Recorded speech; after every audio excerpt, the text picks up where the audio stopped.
ജനാർദ്ദനക്കുറുപ്പാണ്. വാശിയോഗം പഞ്ചതത്വം എന്നുള്ള ഗ്രന്ഥത്തിൽ 29-ാം പേജിൽ 2 രുദ്രയാമളം മഹാഗുരു പ്രകരണം സർവചക്രാനുഷ്ഠാനം. ഭൈരവി പറഞ്ഞു, ഹേ സർവജ്ഞ, പരമാനന്ദ, ദയാമയ, ഭയങ്കര, ഇനി ഞാൻ സർവദർശന വിദ്യ ചേർന്ന കുലാചാര വിധി പറയുന്നു. പ്രീ ശംഭോ, അതിനെ മനസ്സ് സ്ഥിരപ്പെടുത്തി ശ്രദ്ധിച്ചു കേട്ടാലും. പ്രഭോ, സർവപ്രഥമമായ പശുഭാവ വ്രതത്തിൽ വിഘ്നമുണ്ടായാൽ ഏത് വിധ പാലനമാണ് വേണ്ടെന്ന് കേട്ടാലും. കുലാചാരവിധി. നിയമങ്ങൾക്ക് തടസ്സം വരിക, നിത്യകർമ്മങ്ങളിൽ നിത്യപൂജകളും തടസ്സം വരിക, എന്നാൽ മന്ത്രജ്ഞ സാധകനും വ്രതദോഷമുണ്ടായി. അതിൻ്റെ ശാന്തിക്ക് 1000 തവണ മന്ത്രജപം നടത്തണം. ഇതുപോലെ നിത്യശ്രാദ്ധം, സന്ധ്യാവന്ദനം, പിതൃതർപ്പണം, ദേവതാദർശനം, പീഠദർശനം, തീർത്ഥദർശനം, ഗുരുവിൻ്റെ ആജ്ഞാപാലനം, ഇഷ്ടദേവതയുടെ നിത്യപൂജ എന്നിവയെല്ലാം പശുഭാവത്തിലിരുന്ന് ചെയ്യുന്നവന് മഹാസിദ്ധി ലഭിക്കും. ജന്തുക്കൾക്ക് ആദ്യം പശുഭാവം, വീരന്മാർക്ക് വീരഭാവം, ദിവ്യസാധകന്മാർക്ക് ദിവ്യഭാവം എന്നിങ്ങനെയാണ് 3 ഭാവങ്ങൾ. വ്യാകുലാചാരം നോക്കാത്തവനാണെങ്കിലും സ്ഥിരചിത്തനായി പ്രവർത്തിക്കുന്നവന് കുലാചാര പ്രഭാവം കൊണ്ട് അർത്ഥലാഭമുണ്ടാകും. എന്നാൽ അത് നിഷ്ഫലമായിത്തീരും. ഭൈരവൻ പറഞ്ഞു, ഹേ കമലമുഖി, കുലകാമിനി, പഞ്ചഭാവത്തിലിരിക്കുന്ന മനുഷ്യന് ഏതുവിധമാണ് ഭഗവതിയുടെ ചരണകമലങ്ങളുടെ ദർശനം സാധ്യമാകുന്നത്. അവിടുത്തെ മേലുള്ള എൻ്റെ ദൃഢഭക്തിയും എൻ്റെ മേൽ അവിടത്തേക്കുള്ള സ്നേഹവും ഉണ്ടെങ്കിൽ അവയുടെ വിധി വിസ്താരമായി എന്നോട് പറഞ്ഞാലും. പശുഭാവത്തിൻ്റെ സമയമാണ് ഇപ്പോൾ. പശുഭാവം. മഹാഭൈരവി പറഞ്ഞു, സൂര്യോദയത്തിന് 8 നാഴിക മുമ്പേ എഴുന്നേറ്റ് പ്രാതകാല നിത്യകർമ്മങ്ങൾ ചെയ്തതിനു ശേഷം പശുഭാവത്തിൽ നിന്ന് സാധകർ തൻ്റെ ശിരകമലത്തിലുള്ള സഹസ്രാര ചക്രത്തിൽ തൻ്റെ ഗുരുവിനെ ധ്യാനിക്കണം.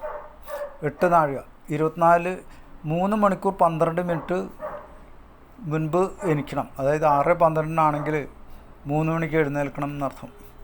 ഗുരുധ്യാനം. നട്ടുച്ച സമയത്ത് സൂര്യൻ്റേതുപോലെ തേജോമയമായ മഹാമഹിമയുമായ സാഗരമേ എൻ്റെ നെറ്റിയിൽ ചന്ദ്രനെ ധരിച്ച് മഹാഗുരുവായ ശങ്കരനെ ധ്യാനിക്കണം. അത്യന്തം സത്വരമായും പ്രഭ ചൊരിയുന്ന അവയവങ്ങളോടുകൂടിയ 2 കണ്ണുകളും 2 കൈകളും എല്ലായിടത്തും വ്യാപിച്ചിരിക്കുന്നതായി ആത്മാവിൻ്റെ സാക്ഷാത്കാരം ചെയ്യുന്നതിൽ അതീതനായ മഹാ തേജസ്വിയായും ശുക്ലാംബരധരനായ വിഭൂഷിതനായിരിക്കുന്ന ഗുരുവിനെ ധ്യാനിക്കണം.